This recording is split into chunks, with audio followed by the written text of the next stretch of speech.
Hey guys, Joe here. This time I thought I'd pull out another TF figure from out of my collection, and this week we're going to be taking a look at my eHobby exclusive reissue Overcharge, which is a recolor of the Takara Collection number 17 Blitzwing from Japan.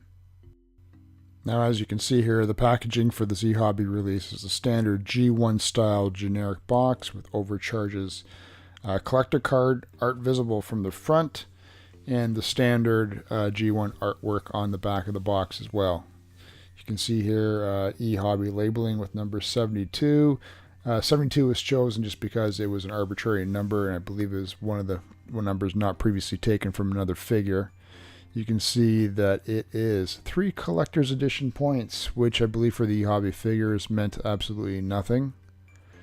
Out of the box here, you can see the contents: cardboard container with the plastic see-through case that goes into it, and sticker sheet. One thing you'll notice here, the box does not have a protective screen on the front. There is no plastic cover like there was with the G1 figures. This is the insert of the cardboard, and which this plastic goes into, and you can see on the top of here, this is actually what the plastic protective case was for the window of the box. And as well, instructions and stickers included. So without further ado, let's inspect things here and get things open. First, we're going to start off with the sticker sheet and instructions. We'll get them out of the packaging right here. As you can see, the sticker sheet has been used. The stickers were not applied by me. This set was actually the third ever box Transformer I bought at TFCon. Now, the sticker sheets have a variety of stickers on them. Going clockwise, starting from the top left, we have Cybertron, Destron, Quintessa, Unicron Herald, EDC, which is the Earth Defense Command, and finally Ancient Robot. And sticker sheets, you can see the majority of them are implied, minus a couple Decepticon stickers. And the instruction sheet is exactly that, one-sided sheet. It is not a booklet or anything like that you might see otherwise. Simple transformation. They've got it down to pretty much 8 steps here. You can see, again, it shows you what, if you were to read Japanese, what the actual sticker symbols meant. Simple 8-step instruction. Bottom right corner shows you where the stickers will be applied. And then right above that, it shows what the contents are included within this packaging. And nothing on the back. Alright, without further ado, let's crack open the clear clamshell and see what's doing with this figure. Okay, so right from the start, you can see it is a nicely protective clamshell. You pop off the top cover, and there's another cover underneath, which basically just holds the figure in place, as well as display the instruction, or the character card. Nice picture of Overcharge on the front. And on the back, you can see shows us 3 different modes, some Japanese I can't read, as well as its his spec sheet, which is strength, intelligence, speed, endurance, rank, courage, firepower, and skill, going from left to right. So a nice little collector card. You can see all the missiles, 3 of them still on the sprue, which they will remain. I will never take the missiles off. His laser gun. Nice detail on that. As well as his energy sword. And you can see at the bottom there's a little prong, which the gun also has, and that's actually what you push into his fist. And taking the figure out, first thing you notice as soon as you pull him out of the packaging, the toy has a very solid feel to it. There is a lot of weight, feels like quality, unlike maybe some of the newer figures you might find or buy nowadays. You can see the stickers have been nicely applied. Paint is pretty much perfect. Really happy when I picked this figure up at TFCon back in, I want to say 2011. Transformation of this guy is fairly straightforward. If you're familiar with Blitzwing, it's the exact same. First off, at the bottom, it does have 4 wheels on it, which do move. So this figure does move nicely on the floor. You can see there the tank is barrel is pointing over thrusters. And at the other end, you can see a portion of the jet. I like to have it like this, because the thrusters at the back sort of look like they belong there, and the barrel of the actual turret sort of covers the cockpit of the jet, which I think is much better. But you know, it's your preference, it's your figure. Do what you want with it. I just think they should have done something a bit more to cover the cockpit of the head and the back there. First step to transformation is you pull the front tread to the rear, as well as the other one, and they do clip into place quite tightly. I think this may be, honestly, the second time I've ever transformed this figure.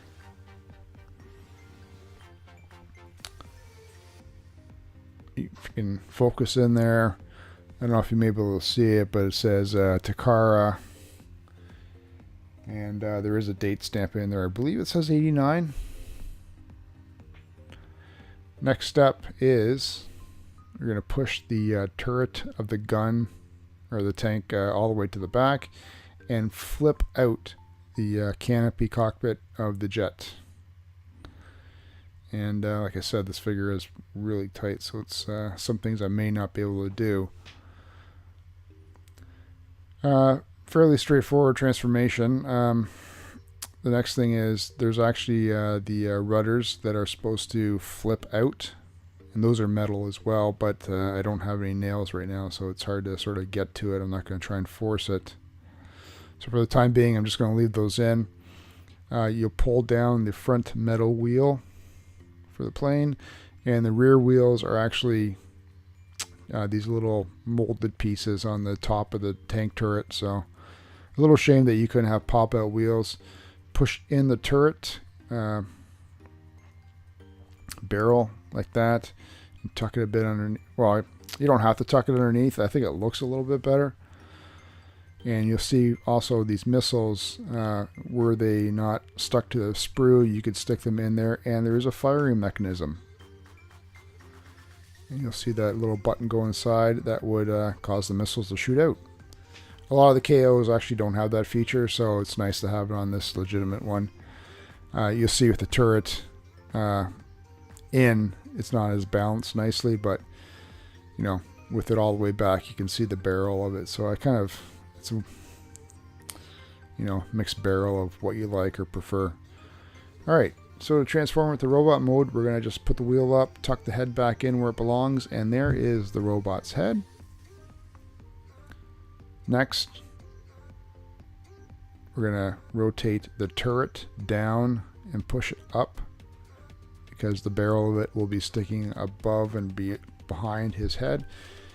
And then finally just rotate the wings up. And this also reveals his arms, which again, if I had nails, it'd be a lot easier. These are pretty tight in there. You're just going to want to pull his arms out like so, and pull out his fists like so, and you can see the little holes in them. That's where the actual that little protruding knob on the sword and gun would push into. And then finally, for his feet, you're going to want to pull out, well, first we'll put the guns in, I guess. Sword in one hand. Yeah, there's his, those were the rudders that I couldn't pull out. So you're going to actually flip those down, and those are his, I guess you could say, feet to help balance. And we'll plug his laser gun in to his other hand, and that is pretty much it for robot mode. Simple transformations for this guy.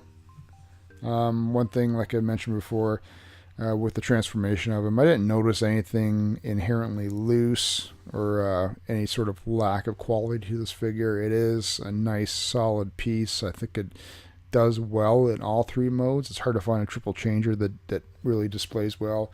Obviously, his strongest mode is tank, probably followed by jet, and then, you know, I don't know, the robot's good for whatever a G1 brick you might want to have. The color scheme for this guy actually reproduces the colors of the original Diaclone jet type triple changer, which was the very first release of this mold, which would obviously later become Blitzwing for you G1 collectors. So, hope you enjoyed this little quick review of my eHobby exclusive reissue Overcharge. Highly recommend this guy, especially if you're a triple changer fan or Blitzwing. This guy's a great figure. A little hard to find, a little bit pricey, but you know, it's well worth it, I think. As always, guys, thanks again for checking out the video. Please remember to like, comment, subscribe, and share my channel. I really appreciate all the support that everyone's given me, helping me build up the channel again, and we'll see you guys again real soon. Please take care of one another. Keep on collecting.